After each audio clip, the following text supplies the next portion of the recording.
Hello, listeners. I'm here today at St John's Church in Barrhead for the Family Day with Mary. Families from across the diocese have gathered for an afternoon of celebration, prayer, catechesis, and activities in honour of Mary, our Mother. The Family Day is organised by the Commission for Marriage, Family and Life, one of the 9 commissions established in the diocese in 2016 by Bishop John Keenan in response to the Paisley Diocesan Synod. Jacqueline Stewart is the chair of the Commission for Marriage, Family and Life. Can you tell us about the work of the Commission? The Commission arose as a result of Bishop Keenan's Paisley Diocesan Synod, which was a good number of years ago, I think 2016.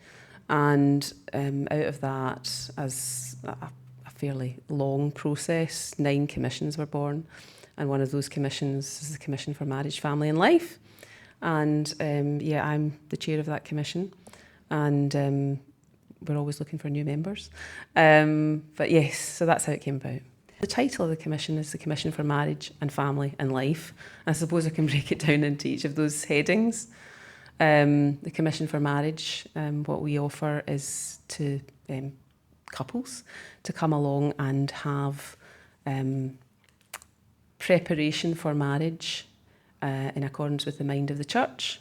So helping couples understand the Church's teachings on marriage and family, and to give them the best solid basis in which to start their life, and then they become a family. As a couple get married, they become a new family. And then marriage family, how to live as a newly married family. Please God, open to life and bearing of children. And in the world today, that is an increasingly difficult challenge, and we're there to give families the confidence. Families, I suppose, have lost a lot of confidence in the last few years in terms of the challenges that the world's presenting to them, to bolster the family, to help them understand that they are the fundamental unit of society. As Pope John Paul said, as the family goes, so goes the nation, and so goes the whole world in which we live. And families need to be affirmed and confirmed in that fundamental role that they play in the building of strong societies. The society is built of strong families, not the other way around. And parents are the primary educators of their children, and they have that duty given to them by God to get their children to heaven. That's their primary purpose as primary educators of their children. So we are here to help and support families in that. So that's marriage, family, and then life. The call to build a culture of life in our country and our world has never been more important. The culture of death is reigning, and we have a duty, an obligation before God to rebuild, to represent to the world the beautiful image that God wants us to have for the world that should exist, which is a culture of life. And the pro-life cause has never been more under attack and has never been more important. So we're here to work for life. So what do we have? We have marriage preparation courses that we offer to young couples. We have days like this, which is a day for the family, where we are in the spirit of St Louis de Montfort, the 33-day consecration. We're helping to lead families to Jesus through Mary. It's all about leading one another as individuals, as families, to Jesus through Mary. And then we have a growing interest in pro-life activity. So we have our First Fridays for Life Masses, and we're hoping that from that, God willing, by the grace of God, we will see a culture of life once again thriving in our church for the world. It's very busy here today with families. What do you hope they will take from days like today? Today, there are a number of people on the commission, but we just see ourselves as instruments of grace, and the graces come from the Marian emphasis of these days and the Eucharistic emphasis. It's like the two wings of the dove, or we need Marian graces. We need to go to Jesus through Mary, and so we have Marian activity for the family, praying the Rosary, and then we have finish off with Mass offered by the bishop for our families, and then we leave the rest. It's all entrusted to Our Lady. We entrust, as all families should do, is entrust themselves to Our Lady, that she will lead them home. With blossoms today, Queen of the angels, oh Mary, we crown thee with blossoms today, Queen of the angels and Queen of men. Father Jonathan Whitworth is the Vicar Episcopal for the Marriage, Family and Life Commission. While the children went to take part in organised activities, Father Jonathan spoke to the parents and guardians about never underestimating the power of their children witnessing Marian devotions. When I was younger, one of the strongest and vivid memories that I have of my grandfather is sitting in the living room. He's in the armchair, he would always sit, and he would be thumbing his rosary. That's the way I remember it. An old set of things. He would just kind of thumb. Couldn't hear him say anything. He just had his eyes either closed and he was sort of looking out the window. And I remember asking him one day, after having noticed this time and again, before I asked him what this is actually about, and I said to him, "What is it that you're doing?" And he, being a strong Irishman, he said, "I'm just rattling the beads." And I thought, only now I realised that must have been a pejorative term that had been thrown out at some stage we didn't reply, but nevertheless, so I said to him, "What does that mean?" He said, "I'm saying my prayers." He said, "I pray for you." I said, "All right. What did you say then?" So I asked it. You'd be happy and joyful when you grow up and you do all sorts of nice things. I like to tell people at that point, he said, "You become a priest." I didn't actually say that. He said, "Who do you pray for after you prayed for me?" So I pray for your sister. "Oh no, don't pray for my sister, no. He said, "What about my mum and my dad?" I pray for them too. That left a lasting impression on me that it was my grandfather's reflex action, in season and out of season, to thumb the beads. He would bring all of us to God, to Jesus, through Mary. It's the way he was, he couldn't do it any other way.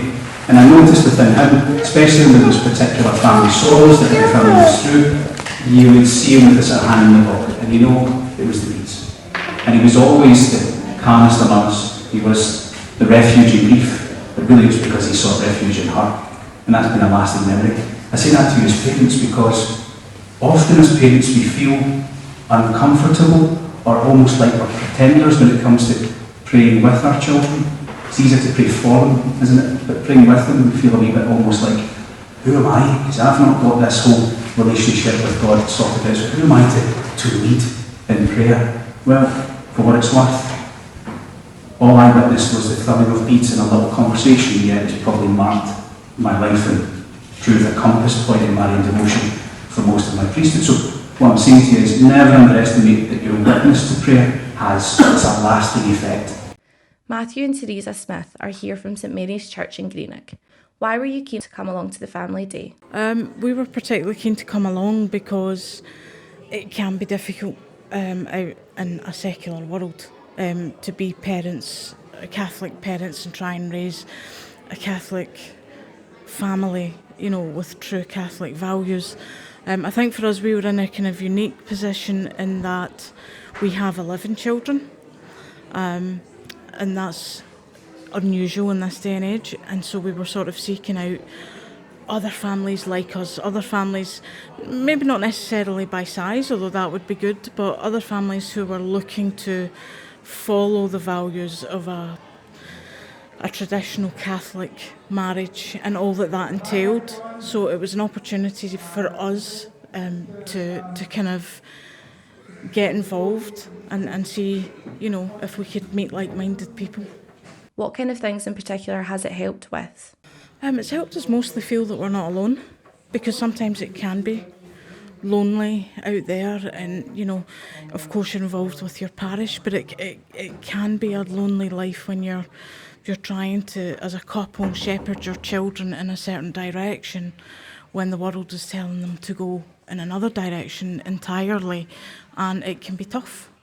And it can be met with a lot of resistance, even from the children themselves, because their friends can do or their friends are allowed, and you're saying, no, this doesn't go with our values, it doesn't go with our Catholic beliefs, so we're going to, do it a slightly different way. And for us as parents, it's been really fantastic to meet other parents who are thinking the same way and having the same struggles out there as we are, and to come together and meet socially is brilliant, and when Father Jonathan speaks as well, it gives us that pep talk that we need, to go forward from today and keep going, not to give up, just keep going even though there's a bit of a struggle.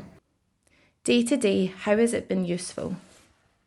I think from us, it's for our children to meet like-minded other children, and for us to meet other parents, so that when we do sit at night and do the rosary, they know that there's other families that they've met that are doing the same as what we are doing, and it doesn't matter if they go to school and the people in their class don't have the same values as them or do what we do at night, but they remember people that they've met on events like this, and they know that they aren't alone.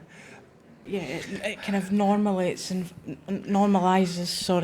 and validates, what we're doing at home, so that they don't think it's anything unusual, because they're meeting other families who are doing exactly the same way, so it gives them somewhere to belong, and it gives us somewhere to belong. What would your advice be for other couples and families looking for support in their daily lives? For me, I don't know what Matthew would say, but for me would be to come to days like this. Meet like-minded people. To go to places like Craig Lodge, family retreats, where everything is embodied around the family and the family Christian life. But for me also, I'm a firm believer in the family that prays together, stays together. I think it was Mother Teresa that said that, but she stole my line there. So normalise doing the rosary as a family at night. And the kids there'll be nights when they're tired, or they want to be out playing, or they want to do this, or they want to do that. But if you make it that this happens at this time every night, you'll find that over time they just naturally do it, and they naturally want to do it. And it also opens up conversations with the kids. It opens up any questions they've got about each of the mysteries. It opens up any faith-based questions they've got. And it's actually a very good barometer to gauge where the kids are in themselves, because often if any of our kids have a problem that they're not really telling us about, it will come out at prayer time and what they want to pray about. So it keeps us bound together as a close family unit. So definitely get involved with the family events in the diocese and at Craig Lodge and any other places like that. But most importantly, the rosary every night. It has to become almost as normal as having your dinner at night. And then you see as well how wrapped in protection you are as a family. Would you agree, Matthew? Definitely would agree. And I think things that we have learnt from days like this is that there'll be nights when you sit down to do the rosary and it just doesn't go your way. Kids are playing up. We ones don't want to do it. Persevere with it, and you'll get the blessings the other side. You really do. Yeah, it's important to say that I think Our Lady appreciates the effort, Yeah. And there is no perfect rosary where children are concerned or where any of us are concerned. But if you just persevere, I think she appreciates the effort, even if someone was, playing up through it or crying or whatever. Or as we have, and also a wee tip, if you have young children, get those button cell tea lights and eradicate the candles altogether. What things will you take from today to your rosary at home tonight? Father Jonathan spoke very well this morning, and tonight will just be, the same as every other night. We'll sit down and we'll do the rosary together. Father Jonathan talking about his grandfather always thumbing the beads. I think that's really good to bear in mind that it's not just today, that they will remember this for a long time, and hopefully it will give them a steer or a guide through life, that no matter what happens, good or bad, they can fall back on Our Lady. Good. Hail Mary, full of grace, the Lord is with thee. Blessed art thou amongst women, and blessed the fruit of thy womb, Jesus. Holy Mary, Mother of God, pray for us sinners now and at the hour of our death. The day ended with the children leading the rosary at the grotto in the grounds of St John's, and then Mass celebrated by Bishop John, who joins me now. Pope Francis said the family is the heart of the culture of life. It's heartening here today to see so many families visibly living out that message. What are your thoughts about today? I agree with that. St John Paul also said, as goes the family, so goes the world. So I think, all of our focus, insofar as it's on the church for today and for tomorrow, has to be in and through and for families. What's lovely about today is families can often feel isolated in this world, as though it's sort of them against the world. There are unprecedented pressures in family life every way you turn. I don't think the family's ever been under as much pressure as it is in these times.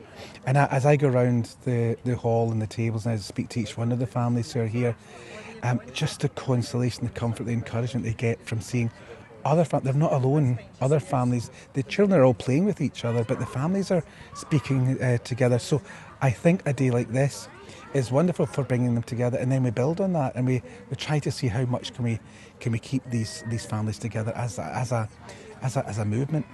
The parents and guardians are the first teachers of the faith in a child's life. What other things could we be doing as a diocese to nurture and support them? I think so the domestic church, the church talks about this term, domestic church, a lovely term, which means the Christian family is a domestic church, the home is a domestic church. The key, I think, is to find some way for families to be praying with each other at home, not just each member of the family praying, but the family praying together, coming around the hearth and praying together. So we've begun that in the diocese through our schools department, our education office. We had a very successful, the past 2 years, travelling crib, which for the primary twos, where each of them was given a crib, a child-friendly crib, with a little tea light and some prayers, and they were to take it home. Each of the children's, maybe a third in the class, consecutive days. So one would take it one day, the other the next, home to their families. They would pray, the family pray together. They'd take a little photograph that was posted on Twitter X, and that built a memory. We even heard that one of our employees in the diocese was in the queue at Tesco in the Port Glasgow, and two women in front of her were talking about the travelling crib.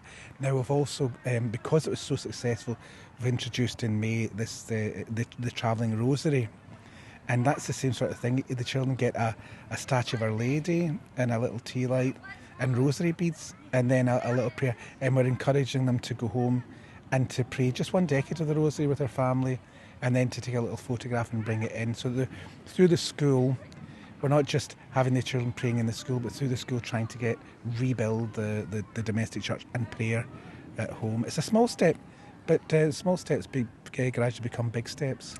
Praying with the children and planting seeds is very important. We heard today the children leading the rosary in this very special month of May devoted to Our Lady. How important is it that we introduce prayer at an early age? I don't remember a time when my family wasn't praying at home. I don't think it was every single night, but I can't remember a time when we started to, we said, let's pray the rosary. When I was a baby, 1, 2, 3, there were times when we prayed the rosary together as a family, just around the family hearth. And I think if parents, guardians pray that to their children when they're little infants, then it's natural then when they get a little bit older to pray. Father Jonathan was talking today about a major influence in his priesthood, in his journey into the priesthood, was just seeing his grandfather, moving through the beads. And it was a curiosity for him. Eventually asked him, well, what are you doing? And he found out about the rosary. But just to have that as an environment in which we become aware of the world, we also become aware that there's prayer in the home. I think that's the key. It's more difficult then if there isn't prayer at the home to introduce it. Certainly for teenagers, that's quite difficult, isn't it? So yes, I think to start earlier. Thank you to Bishop John, and thanks to everyone for contributing to our Diocese of Paisley podcast today.